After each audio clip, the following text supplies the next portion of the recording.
So here we are. Just had a heated debate on the voice of college football, and we're going to continue it here.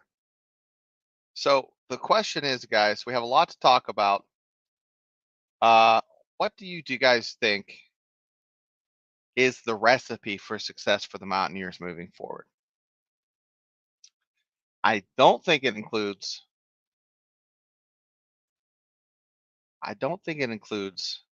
a certain defensive coordinator.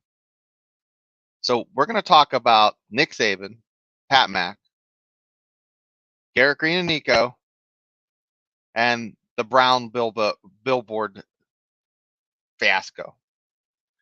We're going to touch a little bit on what happened last week, touch on a little bit of what's going to happen next few weeks.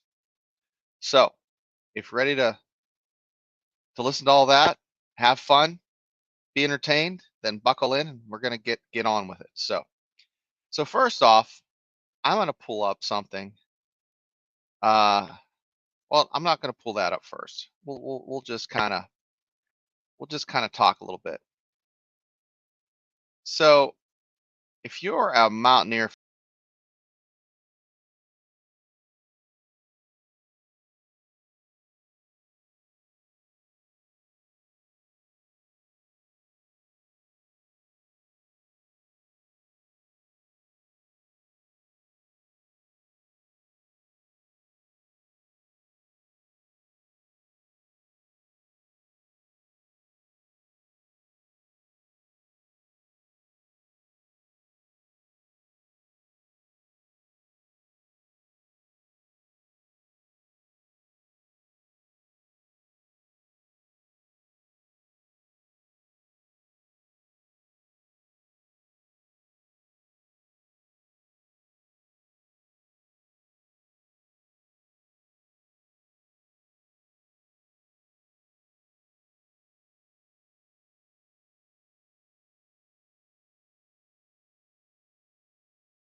and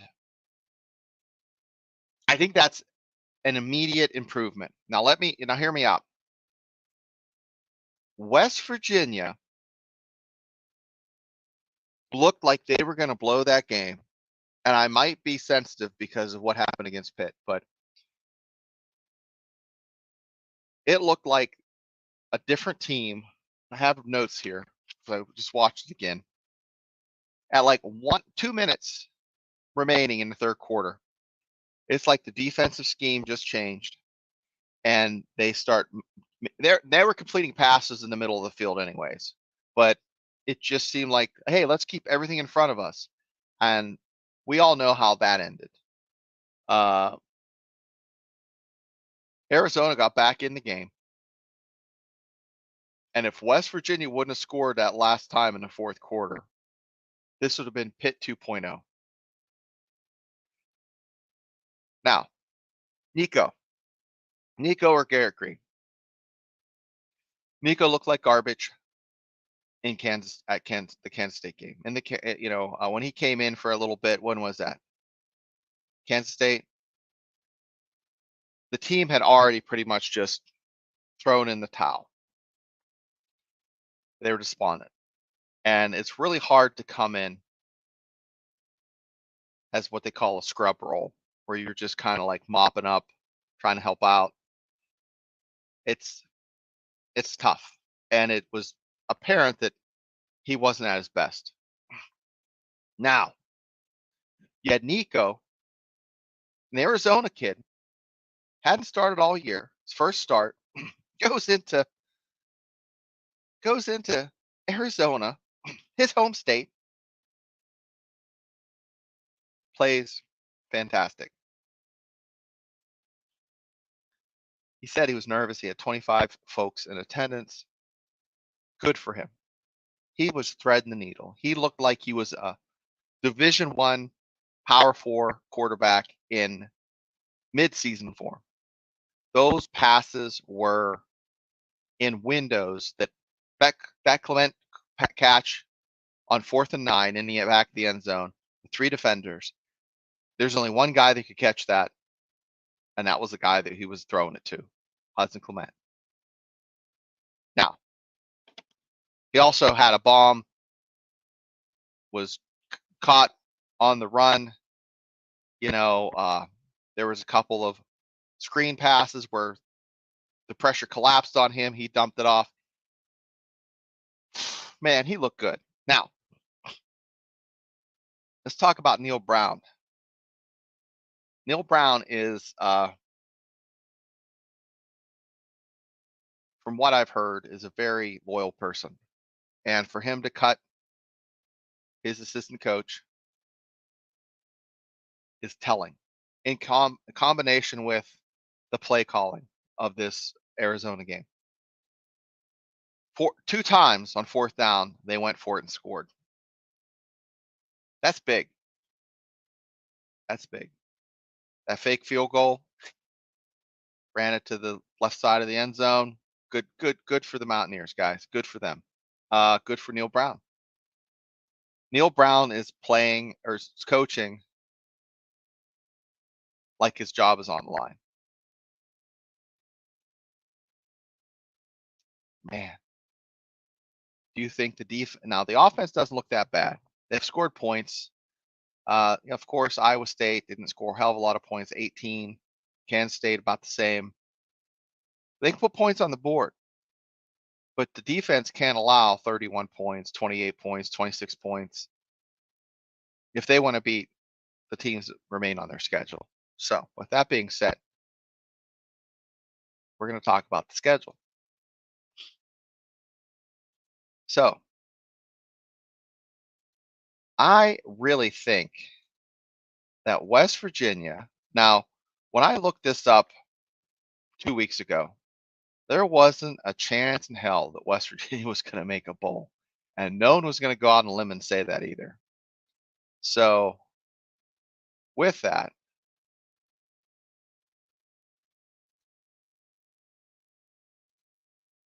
let me change this here so you guys can see.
All right, guys, I'm back. Sorry about that. My headset died. So, guys, we have a fun show here. We're going to close out a few things, talk about Nick Saban, talk about NICCO and Garrett Green, and Brown billboards. Now, if you'd have told me a few weeks ago, we'll check and see. Kelly, can you hear me? Give me a thumbs up. So, NICCO, if Neil Brown wants to win out the rest of this season, he's going to have to ride with NICCO. Neil Brown has changed the way he coaches, I believe. And he will have to change the way he coaches because this last Arizona game was it was a win. It was fun to watch. But that last quarter and a half was Pitt 2.0. The Mountaineers need to be very, very cautious when they travel to Cincinnati because Cincinnati is the best team on the schedule, the remaining schedule. Baylor is a team that is competitive. But Cincinnati, if you'd have told me weeks ago that Cincinnati had a chance to beat the Mountaineers, I would say no way. But they do. If West Virginia loses to Cincinnati, you are looking at a team that doesn't make a bowl game. I'm saying here on the show. If West Virginia beats Cincinnati, I think they can go 3-4 to finish the season. Right? 3-4. Is that reasonable? But with that, you have, let me see here. Remaining schedule for the Mountaineers. Here's the remaining schedule. At Cincinnati, home against Baylor, home against Central Florida. If they lose to Cincinnati, they might lose one of those home games. Then Texas Tech, Joey and I going back months have that circled as a loss. I don't know why, just a feeling. But you have NICCO going into from Chandler, Arizona, going into Arizona, which a kid's nervous going to his hometown to play. I mean, he grew up an hour from there. An hour away, he grew up. He had 25 friends and family in attendance, and he put on a clinic. He looked fantastic. That pass he made to the end zone with 3 defenders, with 4th and 9, he put it in a place that only Hudson Clement could catch. He threaded the needle on multiple plays. So, as Kelly says, Texas Tech's only lost CCs. Yeah. Well, Cincinnati, I think West Virginia's playing the ball.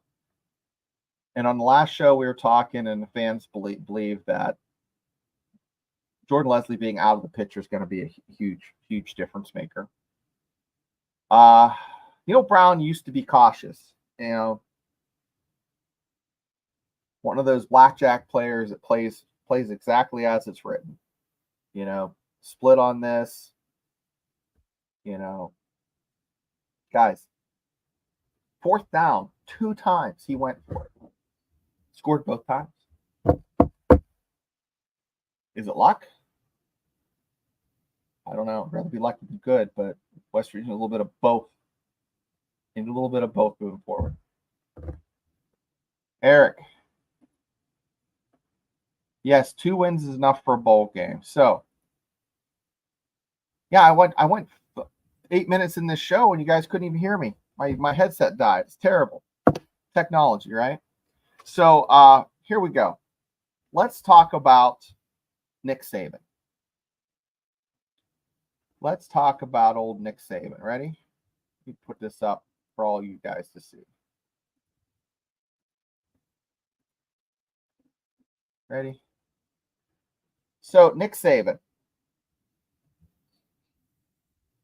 Do you think he's going to, come into Morgantown like the new sheriff and clean it up and make everybody happy and run off the bad guys? No.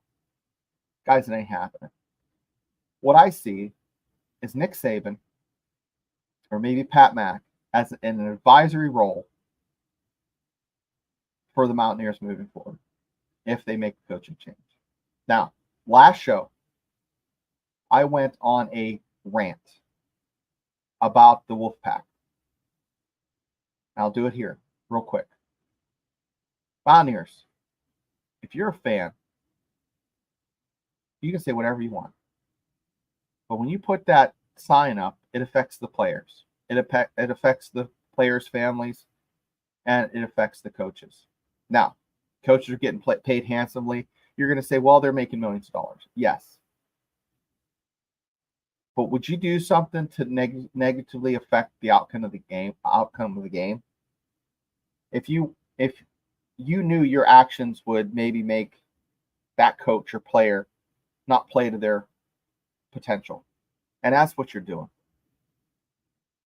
Put that up December 10th, December 7th. Put that sign up. Shout from the rooftops. Get your pitchforks and your torches. Whatever. But to do it at this point, I've been critical of Brown. But I'm going to tell you, if he wins these last 4 games, he's keeping his job. Guys, he's keeping his job. If he wins these last 4 games, he's staying. I'm on the fence. I don't know if I want that. Do I want to change? But I want the Mountaineers to sit in limbo for another 2-3 years. Because here's the thing. When I interviewed the mother and father of 2 Division I football players,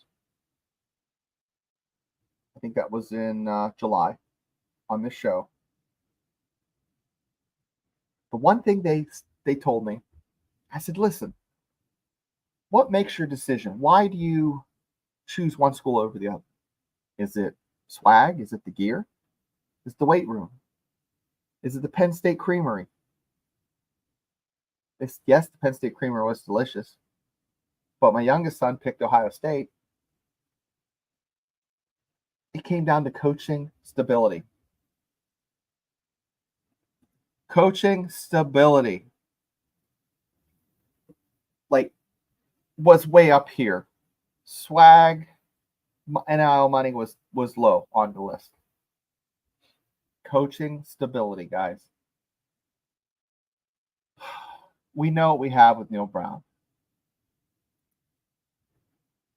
We don't want to throw the baby out with the bathwater. NICCO is going to be a phenomenal player. Neil Brown went from a week ago being Mr. Sassy Pants when they asked him about the quarterback, who's going to be the quarterback moving forward. He was pro Gigi. Now, you asked him this morning, and he was, I don't know what's happened. So it went from defending Garrett Green to because NICCO looked like a freaking stud to I don't know. So I think Coach Brown